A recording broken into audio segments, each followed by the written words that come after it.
दोस्तों जुलाई 1 को रिलायंस का शेयर प्राइस आप देखेंगे 2406 के पास है। 190 पॉइंट उसके आसपास शेयर प्राइस नीचे गिरा हुआ है। 7% से ऊपर रिलायंस का शेयर प्राइस गिरा हुआ है। तो इन्वेस्टर्स को जरूर प्रश्न हो सकते हैं, चिंता हो सकती है कि यहां पर हो क्या रहा है। तो उसके बारे में दोस्तों हम वीडियो में बताएंगे, डिटेल में बताएंगे, और उसके साथ साथ यहां पर इन्वेस्टर्स यहां क्या कर सकते हैं उसके बारे में भी दोस्तों इस वीडियो में हम डिटेल में बात करने वाले हैं। सबसे पहले हुआ क्या है, तो एक और टैक्स लगे हैं, एक और जो ड्यूटी है वो लगी है।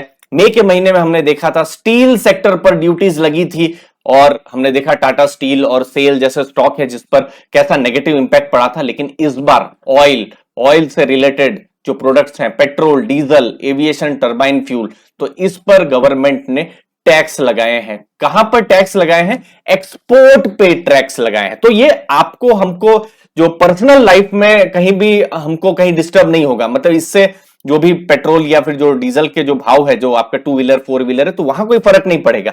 लेकिन कंपनियों को पड़ेगा अगर वो जो एक्सपोर्ट कर रही है। तो गवर्नमेंट ने एक्सपोर्ट पर टैक्स बढ़ा दिए हैं। अब जो भी क्रूड प्रोड्यूस होता है तो लगभग 28% डोमेस्टिक जो है, जो भी क्रूड है वो एक्सपोर्ट हो जाता है। तो वो जो क्रूड जो एक्सपोर्ट हो रहा है उस पर एक फर्क पड़ेगा। तो जो कंपनियों की जो मार्जिन्स हैं, चाहे वो रिलायंस हो, ओएनजीसी हो, ऑयल इंडिया हो, इन सबके मार्जिन्स पर फर्क पड़ सकता है। इसलिए आपने देखा होगा सबके शेयर प्राइस आज गिरे हुए हैं। तो गवर्नमेंट क्या चाहती है कि आप एक्सपोर्ट थोड़ा कम करें।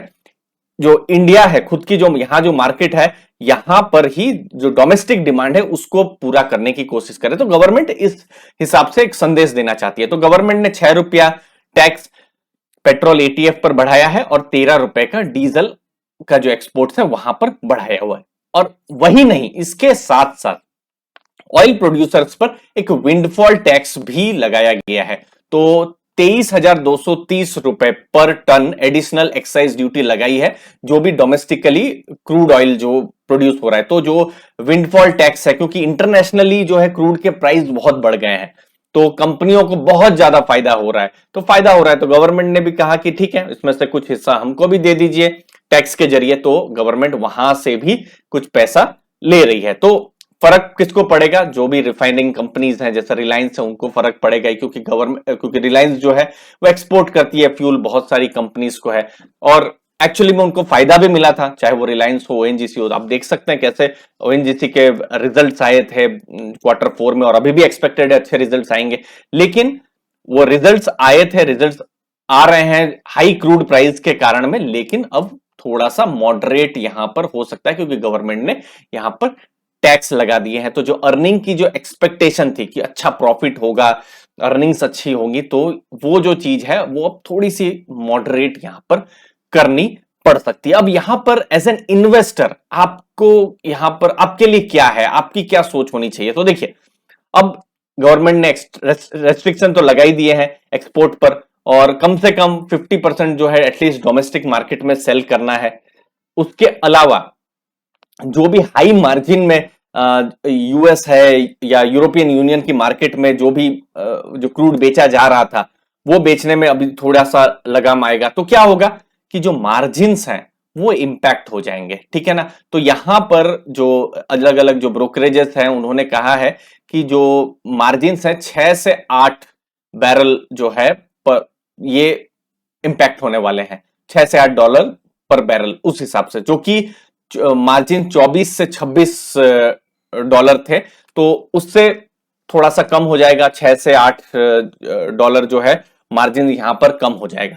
लेकिन जो अगर ब्रोकरेजेस की कहें तो जैसे यहां पर जेपी मॉर्गन है, तो जेपी मॉर्गन ने अपने नोट में यही कहा है कि मार्केट ने कुछ एक्सेसिव रिएक्शन दिखाया है, खासकर रिलायंस के केस में।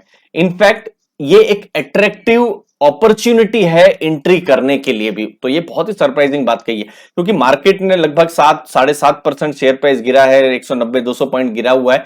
तो ठीक है, नेगेटिव तो है ही, उसमें कोई दो राय नहीं है, लेकिन कभी कभी मार्केट कुछ एक्सेसिव भी कर सकती है। तो एक्सेसिव नेगेटिव है, पेसिमिस्टिक रही है मार्केट, ऐसा उनका कहने का है। इनफैक्ट ये एक अट्रैक्टिव अपॉर्चुनिटी भी दे रही है। दूसरी चीज है, जैसे मॉर्गन स्टैनली है, उन्होंने कहा कि इंपैक्ट तो होगा ही, $6 $8 का जो है इंपैक्ट तो होने ही वाला है, लेकिन रिलायंस जो है मैनेज कर सकता है। इसके अलावा रिलायंस का ये बिजनेस तो है ही, लेकिन रिलायंस ने अपने आप को डाइवर्सिफाई भी किया है पिछले कुछ सालों में। जैसे उनका जो जियो का जो बिजनेस है, फिर उसके अलावा ट्रेंड्स का, फिर जो रिटेल का जो बिजनेस है, वो सब भी जो बिजनेस है, तो वहां कहीं ना कहीं वो अपने आप को एक तरीके से कुशन भी कर पा रहे हैं। तो फर्क पड़ेगा नो डाउट, लेकिन Reliance cash flow generating company है, बिजनेस उनका इंपैक्ट होगा, लेकिन मार्केट शायद कुछ ज्यादा ही पेसिमिस्टिक है अगर हम जेपी मॉर्गन की अगर हम रिपोर्ट को माने तो, जो कि फिलहाल अभी ऐसा ही लग रहा है। तो ये एक इंपॉर्टेंट चीज है जिसके बारे में हमने आपको इस वीडियो में बताया। मुझे उम्मीद है आपको वैल्यू मिली होगी, आपने अपना समय दिया उसके लिए बहुत बहुत धन्यवाद, और जरूर सब्सक्राइब करके रखिए आपका चैनल अर्ली फाइनेंशियल आजादी। Thank you very much.